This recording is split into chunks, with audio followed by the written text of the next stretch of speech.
and I get a call from a 920 area code, and I was like, Green Bay, Wisconsin. And I was like, wow, this is crazy. It popped up on your phone and you immediately knew it was Packers. Yeah. I tore my ACL my 4th year in, and I was boy. dang, like that was my second ACL tear. And I remember doing it, and man, I just remember grabbing my knee, going down and like looking up, and I see Aaron Rodgers, Mike McCarthy, and Jimmy Graham standing over me. I'm like, damn.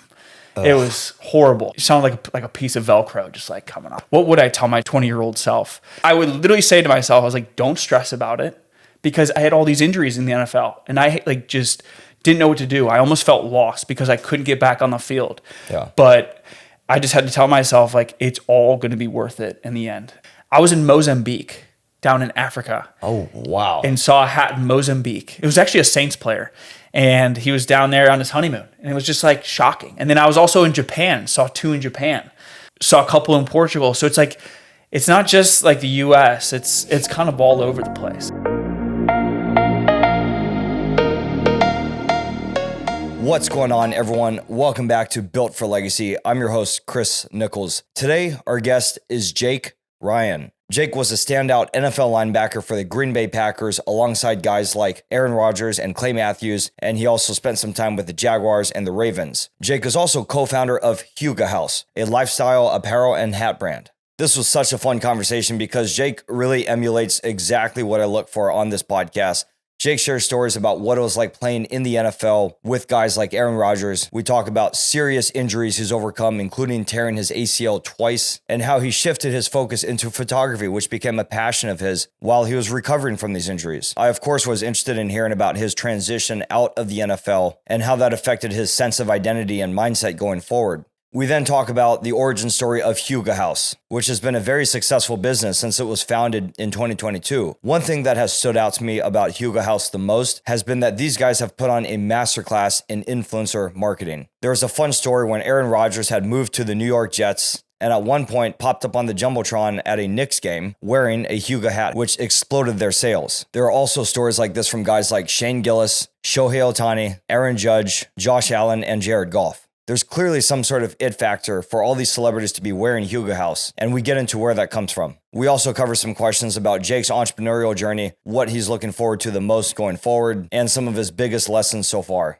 Please subscribe to Built for Legacy on Apple, Spotify, and YouTube, and follow Built for Legacy Podcast and Nickels and Dimes on Instagram. Thanks for tuning in, and enjoy this episode with Jake Ryan. Jake Ryan, how you doing, man? I'm good. How are you? I'm good. Thanks for coming over. Absolutely. Quick little stop. It's like 5 minutes away. So I know. Not too bad. Yeah, the little PB San Diego life. Yeah. Probably could have walked over, but was lazy, so took the car. Yeah, man. Well, I'm stoked to have you on, dude. I've been seeing this cool brand all over the place called Huega House. Yeah. All these hats and this apparel, these clothes. And it turned out you're really the perfect type of guest I like to have on this podcast, which is somebody who has played sports at a very high level. I also have veterans in here who have turned into entrepreneurs. Yeah. And who have gone through a big story of transition. Yeah. And the goal is to give people value out there who are going through transitions of their own, whether it's from sports or even just a career switch, or maybe they were a high-level football or basketball player in college, didn't make it to the NFL or NBA. Yeah. They got to go through a big identity transition, right? 100%. I mean, I went through it. I retired 2020. And I was like, you know what am I going to do? Move back home. Kind of had to figure it out. And as you know, like I've into photography. So we were just kind of talking about Jackson Hole. And man, I'm looking at places in Jackson Hole to live, love the wildlife photography and whatnot. So, everyone has that point in their lives with sports where it comes to an end. And, you go from a locker room and having like this camaraderie and all that, you're told when to go to meetings and all that type of stuff. And now it's a little different. Like right when you're done, you got to make your own schedule and you got to find that job and, find what you want to do in life. And it's a completely different life. So, the transition for me was, different, but I had a little bit of time to kind of figure it out. I wanted to travel and stuff. So just really like kind of honing in on what I want to do. And honestly, I love being creative, and I have a very creative outlet with photography and all that type of stuff. So Huega kind of felt natural for me. Yeah. So. Well, that's amazing. And just for context for the audience, you played for the Packers. You were drafted by them in 2016.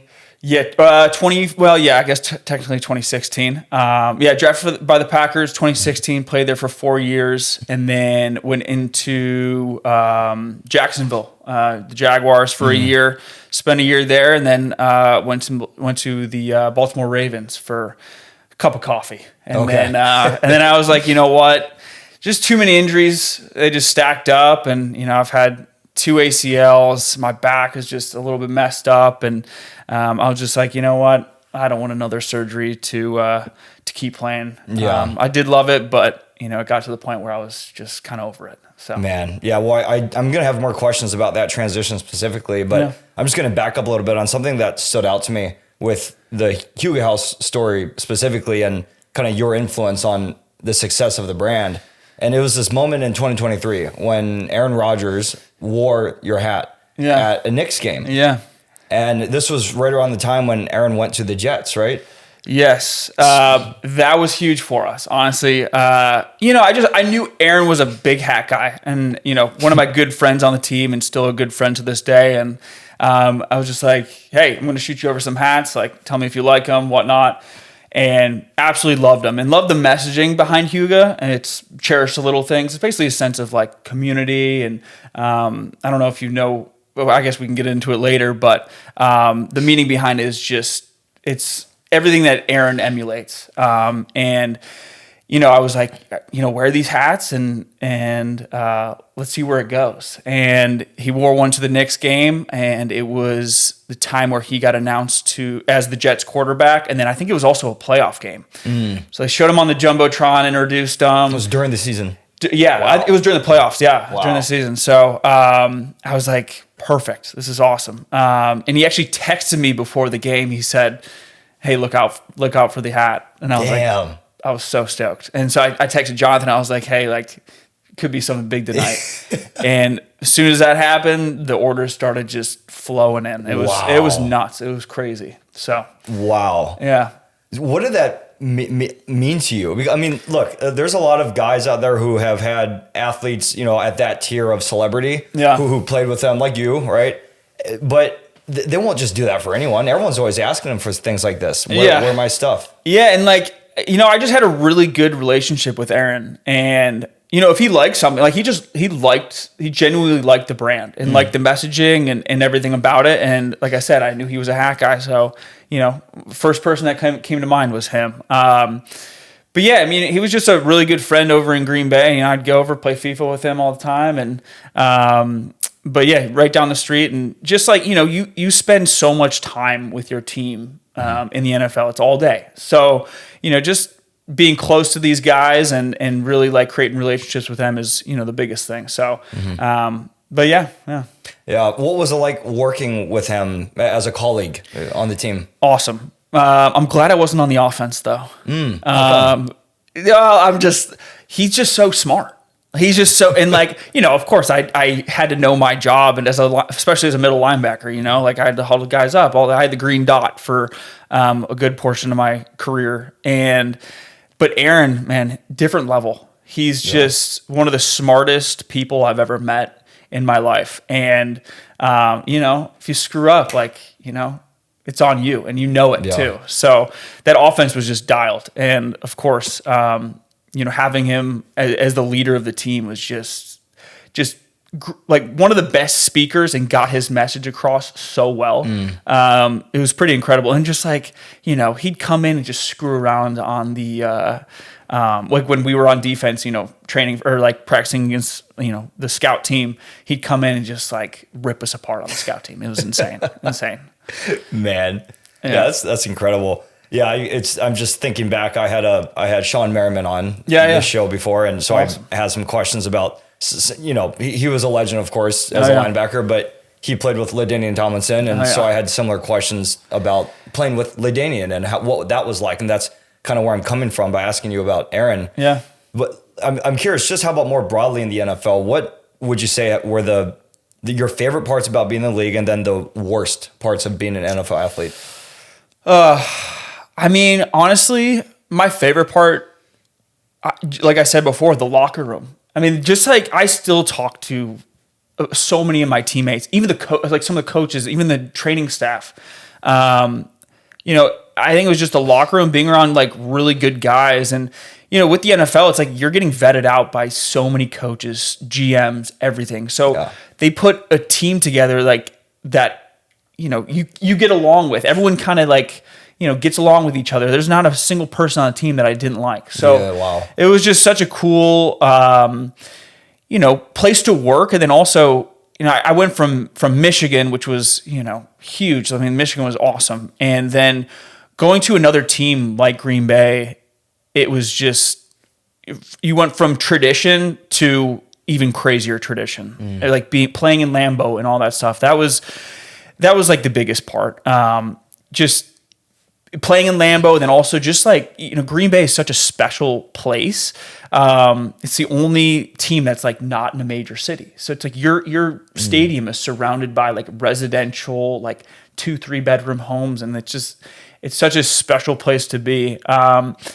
I guess least favorite part, man, I think just the injuries. Yeah. It takes a toll on your body. I tore my ACL my 4th year in, and I was dang, like that was my second ACL tear. And I remember doing it, and man, I just remember grabbing my knee, going down and like looking up, and I see Aaron Rodgers, Mike McCarthy, and Jimmy Graham standing over me. I'm like, damn. Ugh. It was horrible. And you just when this is the second time I tore it, and it sounded like a piece of Velcro just like coming off. I was like, you heard that? I heard it, yeah, twice. So it was just, not a fun experience. But that's what comes with it. That's what comes with football. And to be honest with you, it's gotten me to this point where I am right now. And the injuries suck, but it's a part of it. Yeah. So, yeah. Man. I want to go back to that. Actually, let me just ask, how much longer do you think your career would have lasted if those injuries didn't happen? You did about 5 years. Man, I like to say forever. No, I did 6 years total. I guess 5 years playing. But man, if I would have, probably not torn my ACL, it would have been, I would have hoped to be like another like 3-4 years. Yeah. I think, I had like a good average for a linebacker about that time. Yeah. I mean, man, average for NFL career, I think is like 2 years max. Oh, that's fair. Yeah. So it's a lot of transition. It's tough to not make friends, but like, when you got good friends on your team, and, locker next to me was one of my really good buddies. And then, come in one day, not there. Oh man. Cut. So it's like, it's just a lot of transition, a lot of in and out. And, we still talk to this day, but, that's another tough piece with it is the just cutthroat nature. Exactly. Mm-hmm. So it's like, people don't really understand, it's a business too. So, there's that with it. What was that day like for you when you got the call, you got drafted? Man, special. Going through the draft process, I had no idea where I was going. I had like an inkling because I went to the combine. You have these meetings with these teams and whatnot. So what was that inkling like? Like, how did you get that inkling? Did you speak with the Packers coach specifically and maybe a couple others? So I never spoke with the Packers coach. Oh. I had no idea I was going to the Packers. I spoke to the Bengals coach and the Dolphins coach. And so I was like, and then the Dolphins brought me in for a visit. They flew me down before, the draft and all that. And, we were like, we love what you do, all that stuff, blah, blah, blah, like bring you in. But sometimes it's like kind of tactics for the other teams. Like, hey, I want to take this guy. But if you're on another team's radar, it's like, it's kind of like, antennas up. So, interesting. But yeah, no idea. Never met with the Packers, never talked to them pre-draft, any of that, none of the combine. So it was just kind of, I don't know, I guess not luck of the draw, but I was in the right position, and they needed a linebacker, and I think the year before AJ Hawk just stopped playing, so that's where I kind of came in and filled. But I was, when I first got there, I was playing next to Clay Matthews, and they put him at inside linebacker, and he just he kind of can play wherever, but he did what he wanted. Yeah. But what was that like playing with him? Man, I mean, great. I mean, Clay's one of the smartest football players I've ever met. One of the most athletic. Till this day, he still thinks I took his number in college and grew my hair out because of him, but it was because of AJ Hawk. So, and I always tell him that. Yeah. But no, it was awesome. Like coming in as a rookie and then, playing with a great like Clay Matthews and being in a huddle with him, and there's so many different guys that came through. Julius Peppers being one of them. It's just like these awesome guys that you got to play next to. But yeah, playing next to Clay was awesome. Awesome. I'm curious about, so back to the day you got drafted. Yeah. What changed in your mind with how you were moving forward? Because you obviously had an idea that, hey, this is what my future looks like. Yeah. This is my career. I'm in the combine. I'm talking to coaches. But when it becomes real, like you get that offer, it's probably like a feeling of an overwhelming blessing, right? 100%. And it might be difficult to manage your, perhaps, like stay humble or disciplined. For sure. How did you manage that? What kind of emotions came through? I mean, I've just always never been like a big, like, showboat, kind of show off guy. I've always, kind of kept to myself about things and whatnot. So, but, it's just kind of all that hard work and all, like the injuries, in college and, waking up for those 6 o'clock meetings and all that. It just kind of, when I got that call, I was like, I got emotional for sure. And, your parents are just so proud of you. And it was otherworldly. And, experiencing that and going through it with my parents and my brothers being there as well, it was just crazy. It was such a fun, cool experience. And, the games that they got to come to and be a part of, it was just awesome, especially in Lambeau. Oh yeah. But yeah, I mean, but again, I try to stay humble about it, and I wasn't really, I didn't really talk about stuff to other people and whatnot, but they can look all that up online. Yeah. So. Were you guys having one of those draft parties that you always see? Yeah, we had a little party. I think it was more for my dad and his buddies. Yeah. But that's typical though. Yeah, of course. But yeah, I mean, like I was a third day guy. I was drafted in the 4th round, so I was just waiting for the call, and I remember where I was sitting and everything. I was just in the corner while everyone else was just eating and whatnot, and I get a call from a 920 area code, and I was like, Green Bay, Wisconsin, and I was like, wow, this is crazy. It popped up on your phone, and you immediately knew it was Packers. Yeah. And Ted Thompson came on the phone, and got to talk to everyone, Mike McCarthy and the crew. So that's awesome. Yeah, man. Yeah, it was wild, a wild experience. It's like you in college, it really never stops until the end of your rookie season, because you're done with college. You go right into training. You go into combine training. Then you go into meetings with like other teams and whatnot. And then you still train until you get drafted. So, and then once you get drafted as a rookie, it's nonstop. You got maybe like a couple weeks, and then you're back into Green Bay, and you're in training camp. So, yeah, it was pretty wild. But did you ever feel burnout throughout that? Man, my rookie year for sure, 100%. I mean, I feel like all the rookies were burnt out. I forget what it's called, like rookie fatigue or something like that. But man, like I said, it's just like nonstop from the end of your last season in college. So, but you had a roommate, and mine was Aaron Rodgers, and we just got through it together. Played the video games. Yeah. Just nonstop. There's not too many restaurants in Green Bay, so we'd always go to Chili's. We went to Chili's and just kind of cruise, but. Definitely, there's that fatigue, but you kind of just got to fight through it, especially in that rookie phase. Do you think it was helpful to be in a place like Green Bay that was a little more low key? When you talk to other athletes in the NFL in bigger cities with more distraction, do you think that was a benefit? 100%. Really? Yeah, I think so. I mean, like I couldn't even straight out of college, I couldn't even imagine like being in a Vegas. Yeah. I'd be out of my mind.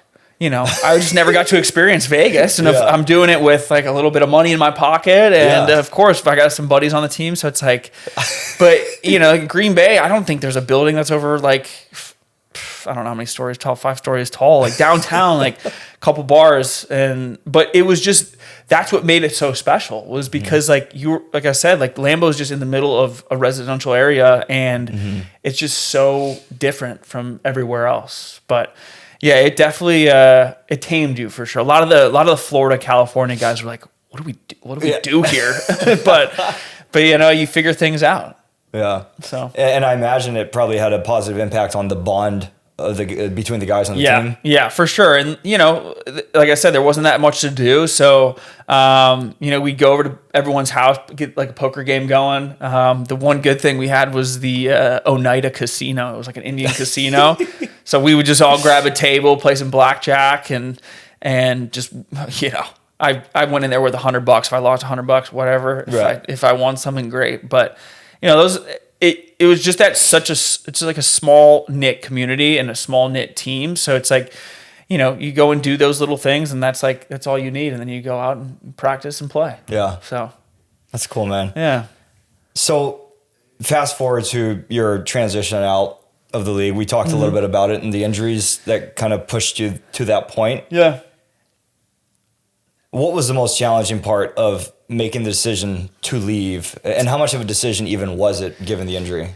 Yeah, I had went so many different places. I went to Vail, Colorado. There's a place called the Stedman Clinic, and tried to do a bunch of stuff for what I had was basically something with my back. I needed a discectomy, which is like another surgery or a fusion. So I was like, you know what? Oh man, it's just not even worth it. But what I did was go to like 3 different places. I went to Barwis Methods down in Deerfield Beach, Florida, who's actually my old strength coach he is otherworldly with that type of stuff. He's also a doctor too. So he knows, the ins and outs of the body. Went to him. He diagnosed me, went to Vail, the Stedman Clinic, got some injections, did some stem cell, a bunch of stuff. And then also like my team doctors, and they just, we couldn't put a finger on it. I had so many. I think my back was just, everything's connected. So my back would just, everything goes down my legs. So I had like nerve and all that stuff. I would pull my hamstring every single time I was running. So ultimately, I was just like, you know what, this is not what I want to do and keep doing this. So that's when I ultimately said, goodbye to the NFL. But at least I go back and I'm like, could I have done more?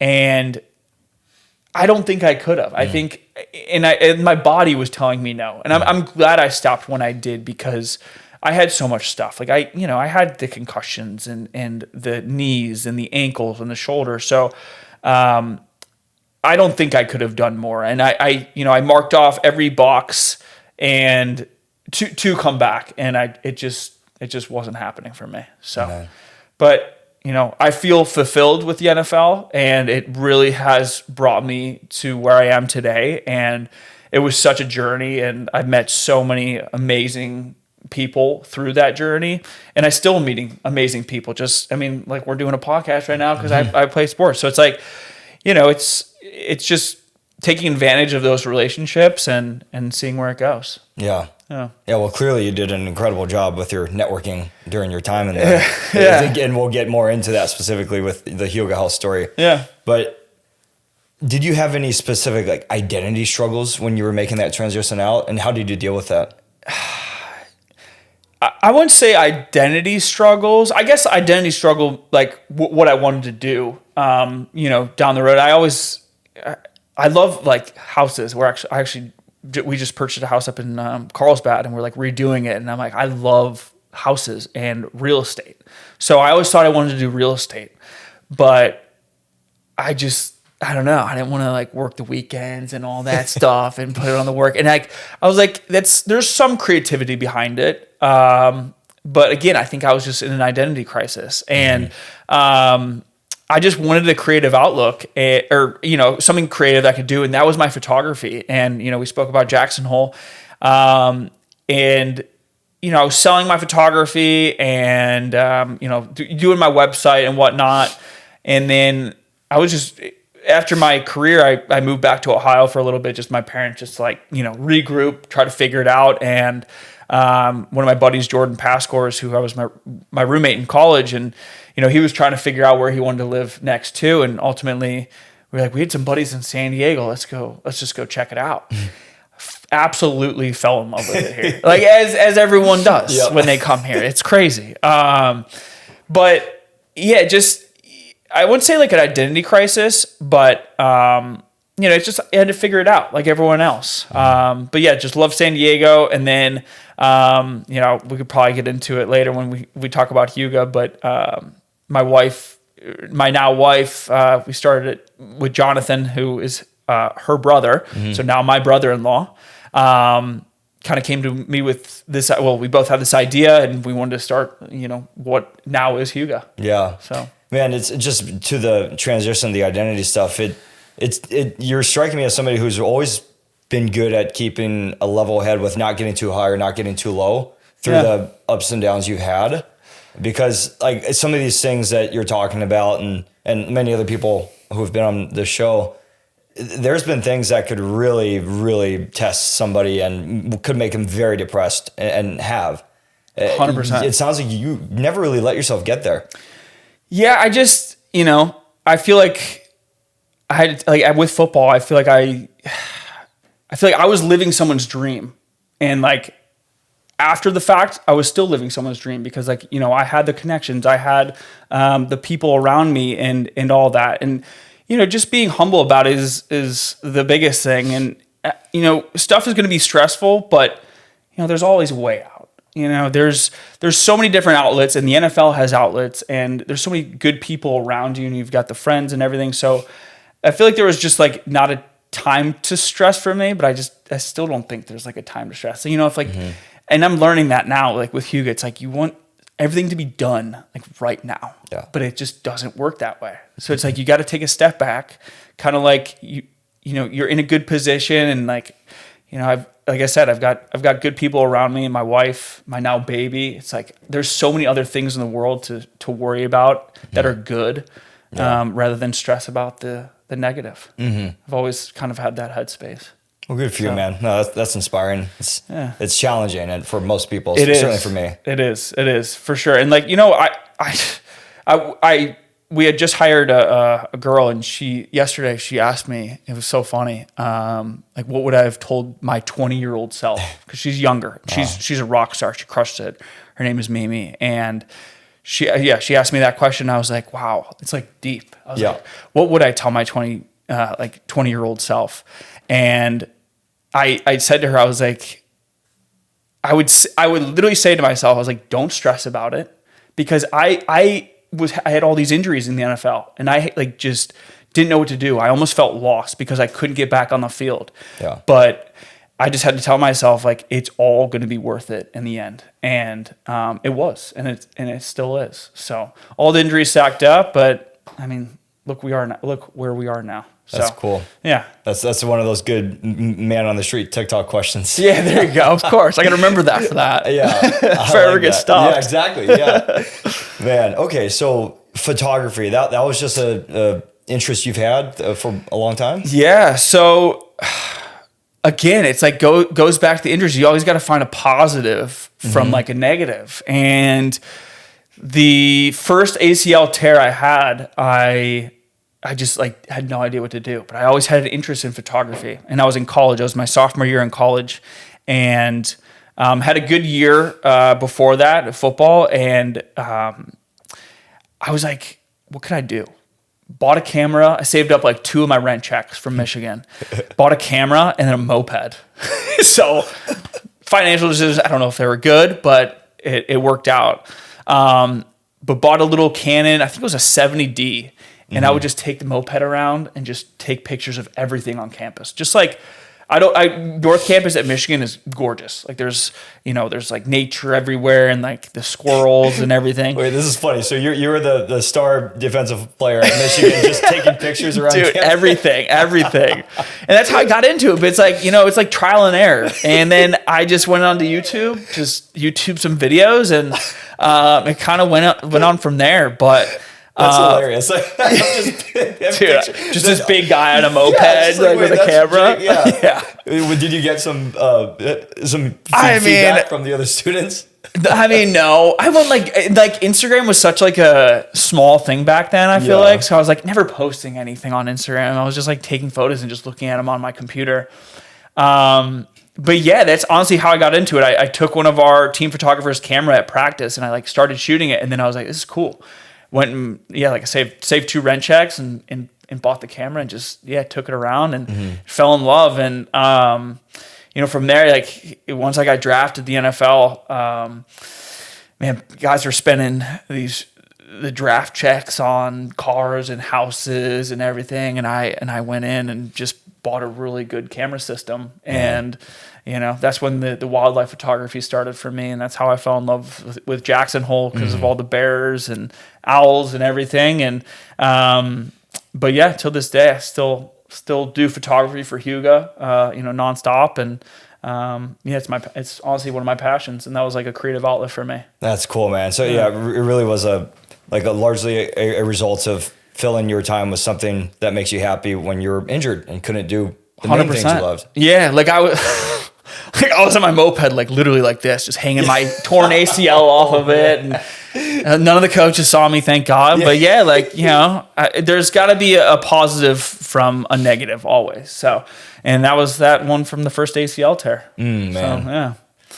Okay, so the founding story of Huega House, it sounds like you just couldn't find the right hat.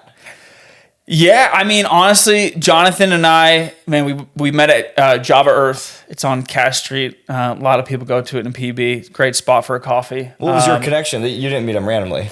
No, so it's actually my wife's brother. Right, okay. So I started dating Jonathan's sister, and then we met, and he was in tech advisor with Sam, and I was still retired. I was like traveling and everything, and I was just kind of like chilling here in PB, and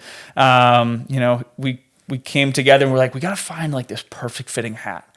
And so we went sample after sample after sample and finally stumbled upon it, and that's our high profile hat to this day. So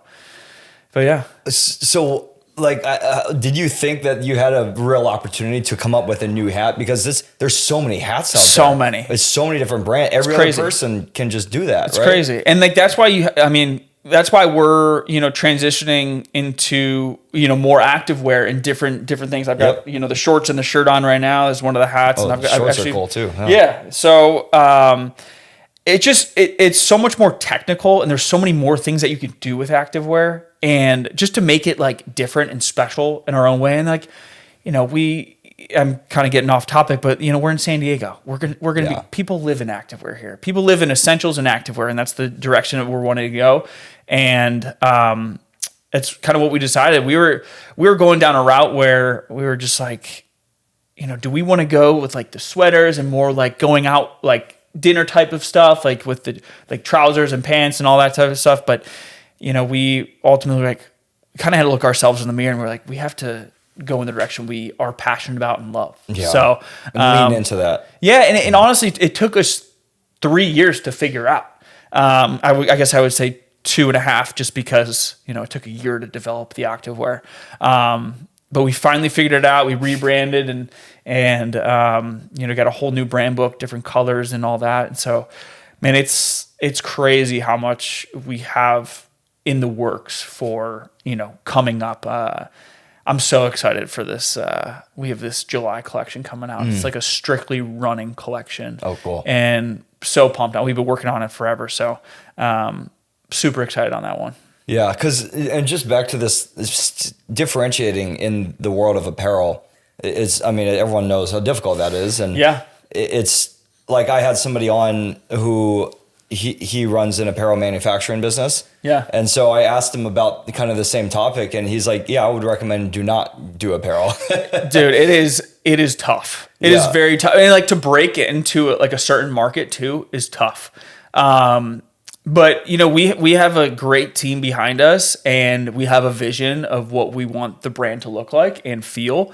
And we hope, you know, the people in San Diego, I mean, they have already, but we hope the people in San Diego just resonated with, and like, you know, it's not just San Diego. It's like, you know, when I've gone to New York, man, I've seen Huega hats everywhere. Really? Man,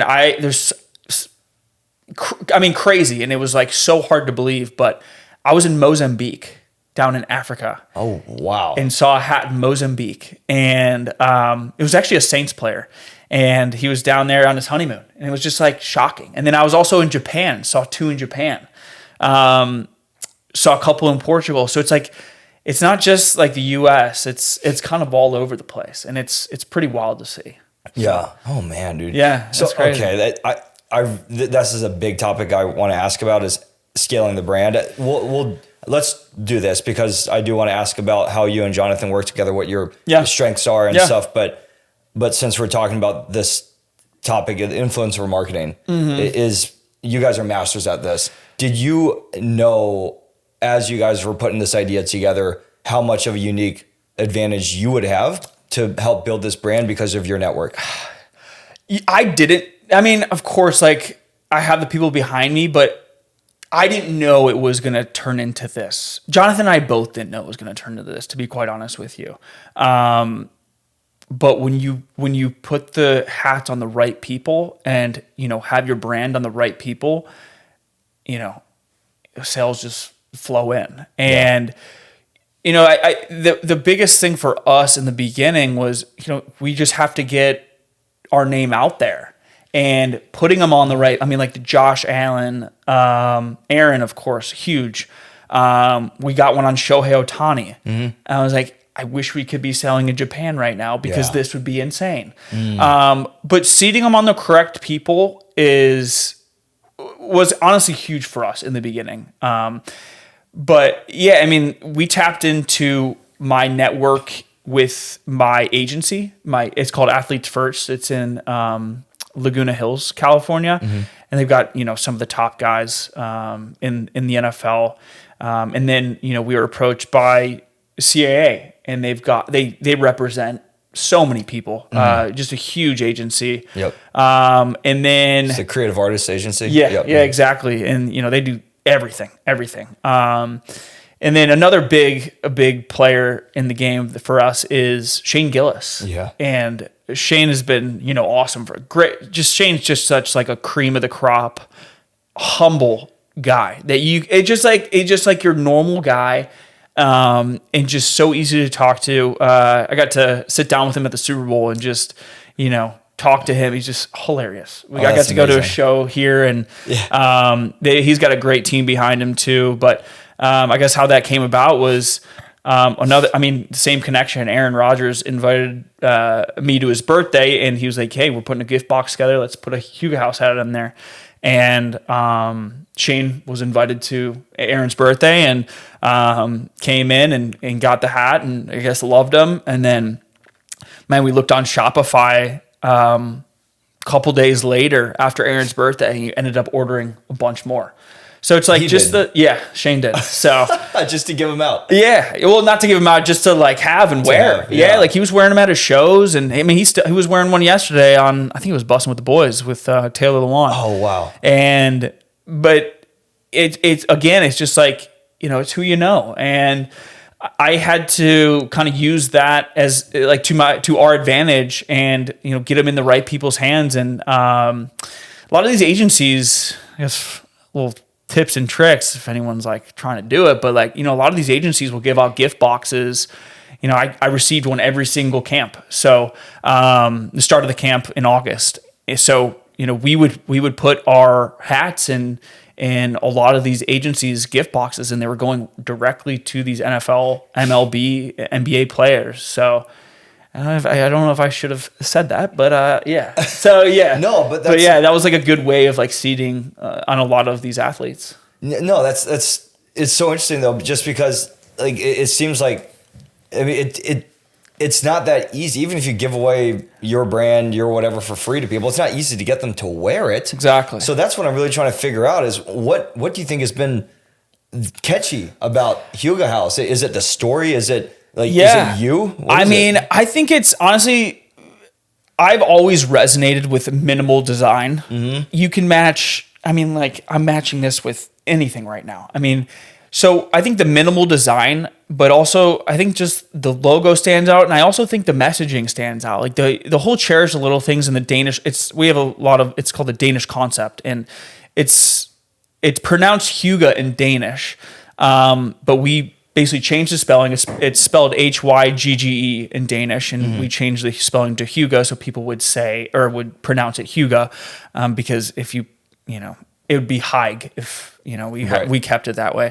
But it basically just means cherish the little things. It's a sense of community, and it's a way of living over there. And Denmark has been one of the happiest countries for the past like 15, 20 years. So, and it was right after COVID when it started, and I think the message just resonated with people, and a lot of people just latched on to the meaning and the brand in that aspect as well. So I think there's just a lot of different things that went into it. I think the people that wore it, I think the messaging behind it, and I think just the minimal design that we're just like going to keep on having throughout. Mm-hmm. So that's cool, man.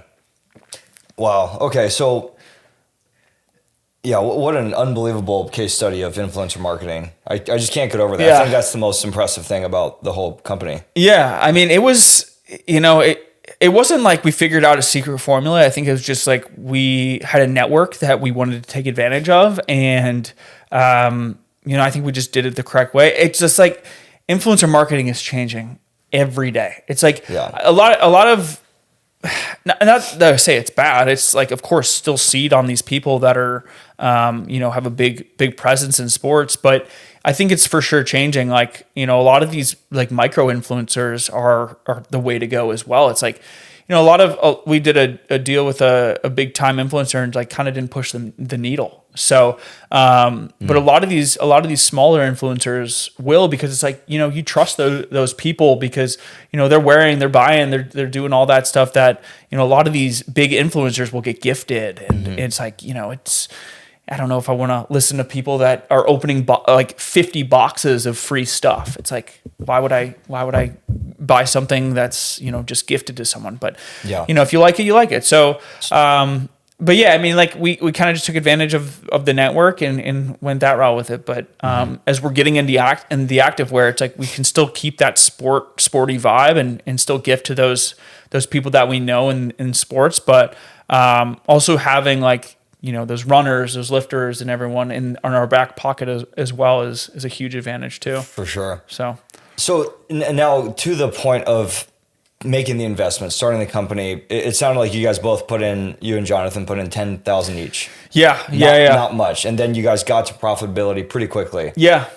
What was the logic behind that? Did you guys say, hey, like we really believe this is going to turn around quickly for us? Yeah, and we saw the numbers and we were like, Jonathan was still working his job, I was still retired, and we both weren't taking a salary or anything like that. I remember we were like, I don't remember the first month we paid like each other, but I think it was like $500 a piece.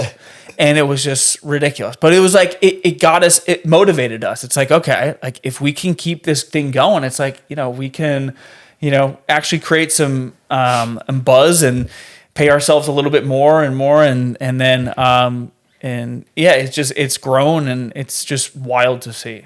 Mm-hmm. But yeah. One thing, I was listening to a podcast that Jonathan was on just the other day, and he talked about having a lot of discipline with your spending and where you guys, like, could you talk about what that looked like? Yeah, I mean, honestly, we're still figuring it out. I think every single, like, what I've come to realize is everyone is trying to figure out the secret formula. And I don't think there is. It's just trying to, like, it's like when we hit like those athletes with all those hats, like that was kind of our secret formula. But like now we're, growing at a fast pace and really sitting down and like creating a budget for marketing, creating a budget for events, and going that route with it is what business is all about. And really just, focusing on what moves the needle rather than, hey, let's try this, let's try that. It's like, there's got to be these things that other companies do that, of course, that we can do, but put a twist on it. But I think the number one thing that, a brand is all about is, first thing is product, to be honest with you. If someone doesn't like the product, it's like, you're not going to sell much. So we pride ourselves on high quality product. So, yeah. Okay, so how do you, Jonathan, work together? How do you guys complement each other's skills? This is a common thing to figure out for any co-founders out there. Yeah, man, in the beginning, it was perfect because like Jonathan's more like ops and all that type of stuff. Jonathan can kind of figure out anything. It's awesome to see. And then I was more creative, so like design, photography. I did all of our photography in the beginning. Still do a little bit of it here and there. But we just meshed very well because like I was doing the hat photographer for our website, and then he was getting the website ready for launch day. It's like it was just like the perfect the perfect like synergy for us to work as a brand. And it was just us two in the beginning, and of course we like contracted people out just to like help because we didn't really know a lot of the stuff. Like our designer, I don't make the logos. Like we have like inspo, and we're like, hey, let's do this.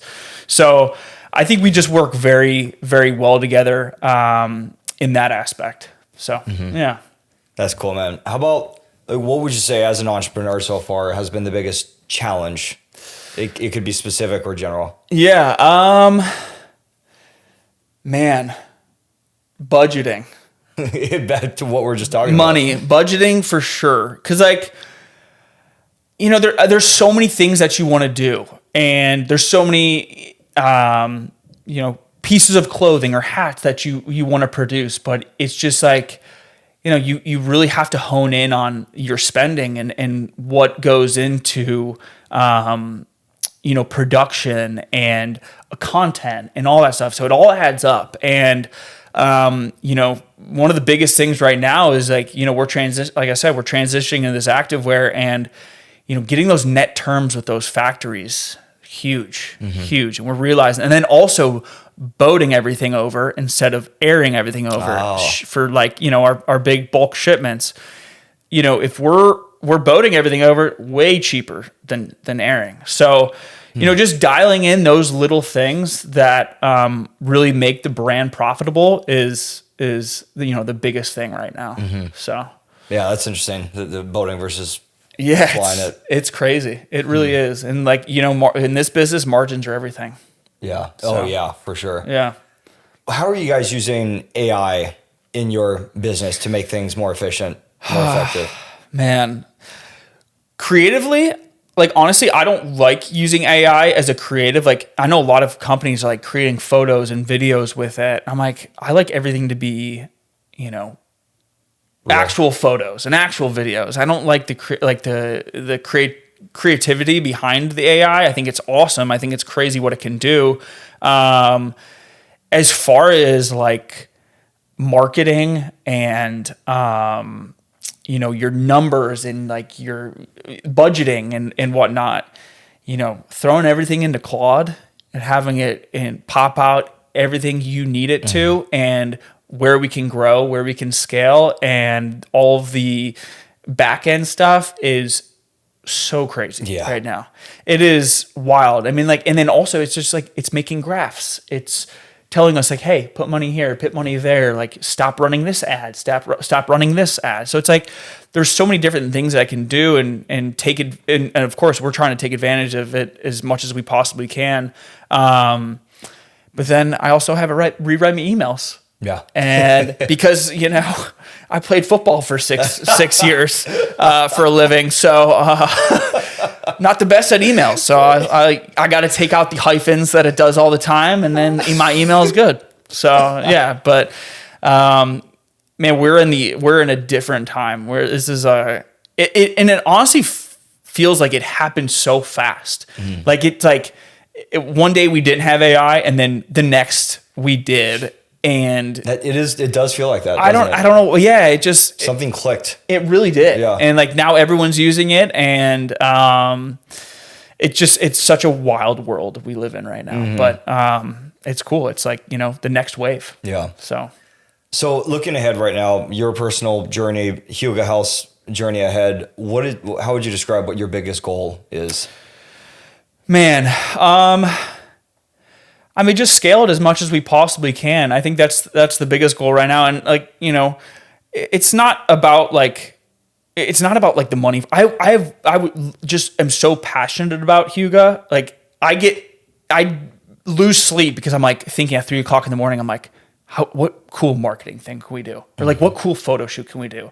So I think it's just like honestly creating cool product for people that people like. And, we have this vision, and it's just create the products. I mean, like I said before, we're going in the direction of activewear and essentials, and piecing those two things together, and, really getting eyeballs on it, and just creating pieces that people like, and that are different. I think is our goal right now. But again, just try to scale as much as we possibly can. Yeah. But yeah. Exciting, man. I have this common question I ask everybody on the show towards the end, and it's this: what is an entrepreneurial life hack that goes against the mainstream belief that you would share with the audience? Oh man, an entrepreneurial life hack. That is a tough question. I don't know. It could be like specific or general. Something maybe that you think is a unique belief you have about approaching this game. Yeah, I honestly think there's so many different things. It's just I can't like pinpoint one, but I would just say, the biggest advantage is just going out and meeting the correct people to put yourself in the right position to succeed. And, doing podcasts, going to those like events and whatnot, and doing the stuff that you don't like to do, which I am like horrible. I never like to go and do like the small talk and all that stuff, but I know it's good for us. So it's like, me and Jonathan went to this one dinner, and we were like, it was like, kind of, I can't think of the word, not a connection dinner. I don't know, but networking dinner. Yeah, networking. Yeah. There you go. Of course, my brain's going a million miles an hour. But we were like, it'll be cool. Like, it'll be fun. Like, let's go have dinner. And they sit us at opposite ends of the table. And we're like, of course. So it's like, I think just that the hack would just be, go try to meet as many people as you can. I surf with our video guy all the time. And, I surf with another guy, his name's Alec, and he owns this brand called Surfing Cow down in Encinitas. And, just connect with as many people as you possibly can, and that, are doing the same thing as you and have the same vision as you. Yeah. So I'd say that'd be the hack. Well, I love that, and perfect transition to my last question. Yeah. Speaking of networking, one way I've been able to grow this show organically and get some really cool people on has been because I ask this. Yeah. Is there anyone from your network you would recommend I have on the show who kind of falls into this category of transitioned into entrepreneurship? I got to think about that. There's a guy named Vince Beagle. I played with him in Green Bay. He was a Wisconsin guy. Now he's running his own real estate company over in Nashville. I know he's doing a really good job. Nice. But there's a NFL kind of like a group that meets all the time. It's called PAC, and it's all entrepreneurs that are from the NFL and that have transitioned. That's cool. But it doesn't have to do with the Packers. No, just NFL. Just NFL guys. So really cool thing that they're doing over there. I just need to figure out time to like get to one of their events, but. I bet that'd be very valuable for you. Yeah, 100%. I mean, they bring in some of the top people all the time at their events. So, but yeah, I'd say that name comes to mind. I'd have to get back to you on a few others. For sure. But yeah, I mean, there's a lot of NFL guys that are doing some cool things these days. So, but yeah. It's so great to see that, man, because it's so many guys run into this, they put their whole heart and soul into this one thing their whole lives, and whether it was somebody who was like a Navy SEAL in the military or somebody who was an NFL player. Yeah. And to be able to take that high level competence and just being exceptional at something in life and applying that to the next chapter and the next chapter. And, for you now, you're a father, right? It's crazy. That's a I big know. one. I know. It's crazy. And it's been awesome. It's been a blessing. And, I tell my wife this all the time. I'm like, we are so blessed with what we have, and we just, need to take advantage of it. And, we live in San Diego. We live in beautiful California, and we have a baby. We have the house and everything. So it's like, we're set up. But, like I said, just gotta take advantage of it and love where you're at. Man. Well, Jake, it's so cool to watch what you're doing. And I mean, you're doing an amazing job with Huega House, you and Jonathan. So appreciate that. Yeah. Thanks so much for sharing the story. You've got a great story, just a great level mindset on approaching everything. And it's inspiring. I think a lot of people can learn a lot from you. I appreciate that. Thanks for having me. Yeah, absolutely. It's been great. Man. Thank you. Yeah. Yeah. Of course. All right. Bye, everybody. Thanks for joining me for this episode of Built for Legacy with Chris Nichols. Please hit the subscribe button on YouTube and follow on Apple and Spotify. And on Instagram, follow at Nichols and Dimes and at Built for Legacy Podcast. And please like or comment on any of the videos you come across. Would love to hear your feedback so I can continue to innovate and grow the podcast. Thank you for the support, and we'll see you next time.